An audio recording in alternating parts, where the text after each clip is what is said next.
Welcome to Sit Down News. This week, I'm going to be speaking to you about a blog I put out today called Brains Behind the Gotti Crew. I'm specifically speaking about Anthony Tony Moscatiello. On the street, he was known either as Tony or Tony Moscatiello. He had gone back with the Johnny Gotti crew either from the early 70s or late 60s, somewhere around that time. And he was a very different type of guy. Although he was around those guys, he was not a made member. He was treated like one. I think I spoke before that he had been able to talk to guys in that life, friends. He was able to speak to people in positions in that life, and he was treated like he was a friend. He possessed a college education where most guys in that life did not. And he held license in real estate and insurance, and I think a few more. He got very close to Johnny Gotti, Jeannie, Johnny Koenig, and that whole entire crew.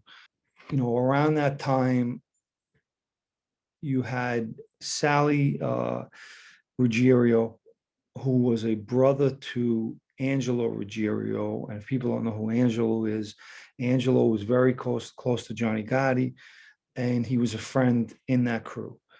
And Sal remained an associate because back then they had their rules in place that the boss of the family, which was Carlo Gambino, put a rule out that he wanted none of his guys dealing in drugs or narcotics, anything like that.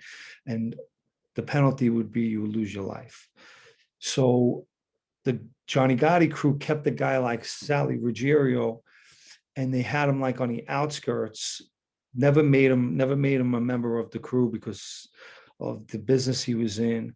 He became one of the wealthiest in New York at that time, narcotics dealer.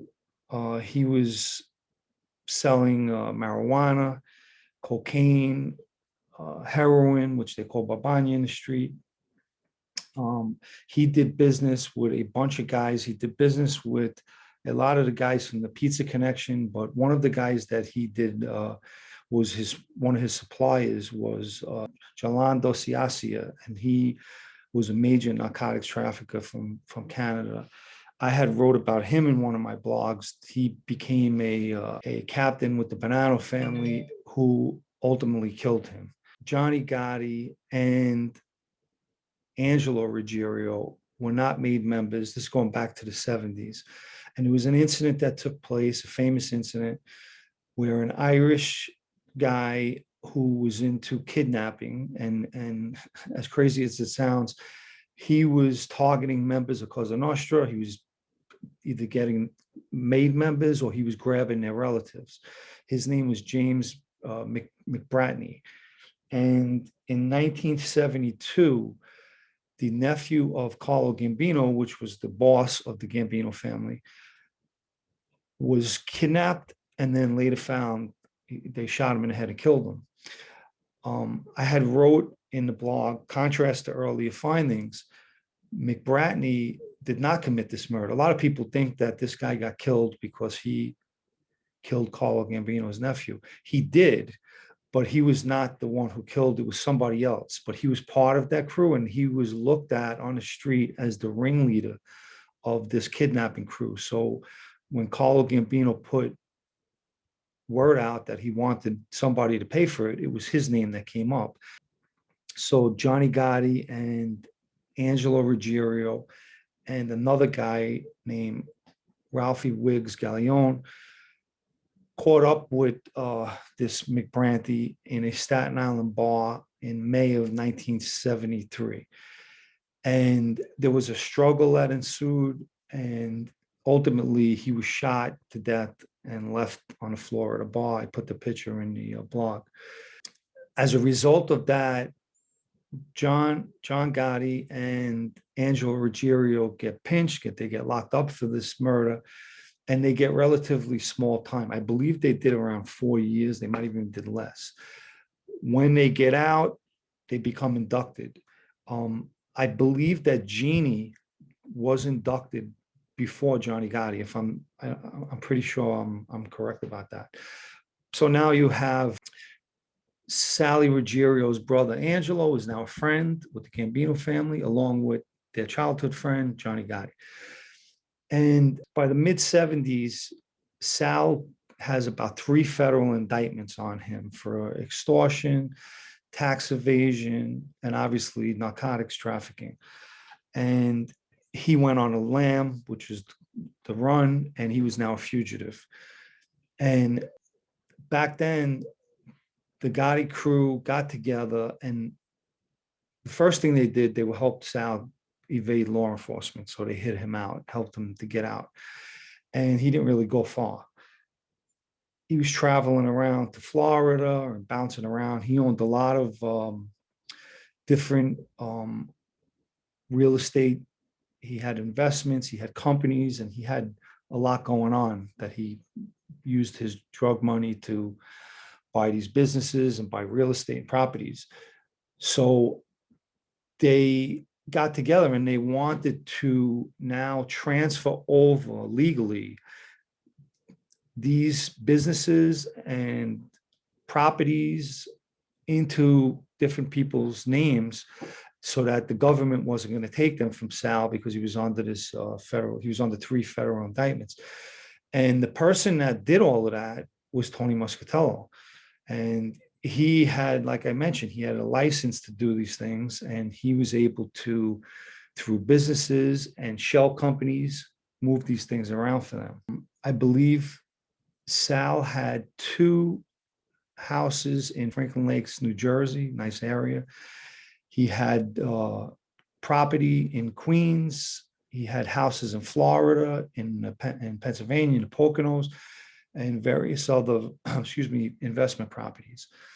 And this is what Tony Moscatiello was essential to these guys, because he was able to get in there and see what needed to be done and make the moves and transfer properties and businesses. And, he was doing a lot back then. But on May 6, 1982, still on the run, Sal and his wife were on a Learjet. They were going to fly out of Teterboro Airport, which is in New Jersey. And they were flying under the alias of Mr. and Mrs. Steve Terry. And I believe that they were flying to Orlando, Florida. I read some things and I read the report. So supposedly he was about 12 miles southeast out of, over the water, headed towards or over Savannah, Georgia, headed to Florida, when the plane just lost control and went crashing down into the water and broke apart. And that was the end of that. And when that happened, the Johnny Gotti crew was in utter panic, because Sal was a big player, and Sal, there was a lot of money. There was a lot of business transactions going on, drug deals, and, like I mentioned, properties and businesses and money and stash money. And there was a lot of things going on, and they panicked and went into action. As a result of this, this led to more federal indictments that were to come, that we'll talk about going forward. And in the end, a transformation inside the Gambino family. And we know what that is. That's the killing of Paul Castellano. And that had a lot to do with drugs. All of this comes later, but those drug connections and those drug cases that come later with Angelo Ruggiero all come from Sal, his brother. Sal was a mover and shaker in the narcotics world. He had big connections. Another guy that I didn't speak about right now was Mark Ryder. Mark Ryder was a big mover and shaker in the drug business. And that's that. I had to go back in order to go and talk about my relationship that I had with Tony Moscatiello. I didn't get really to that yet, and I'm going to get to that on part 2. We'll start getting to that. He was another guy who did not want me to have anything to do with that life. Always tried to get me different jobs, legit jobs, and used to be very angry at me when I didn't want to keep him or would work for a little while and get out of them. We'll talk about what happened to Tony Moscatiello. He's now in a Florida prison doing life there for a murder, and we'll get into that as the story unfolds. If you have not subscribe to the channel. I hope you enjoyed the blog. If anybody read it, if you didn't read it, go to sitdownnews.com and take a look at it. And I hope you enjoyed a little bit of me trying to explain what I wrote about.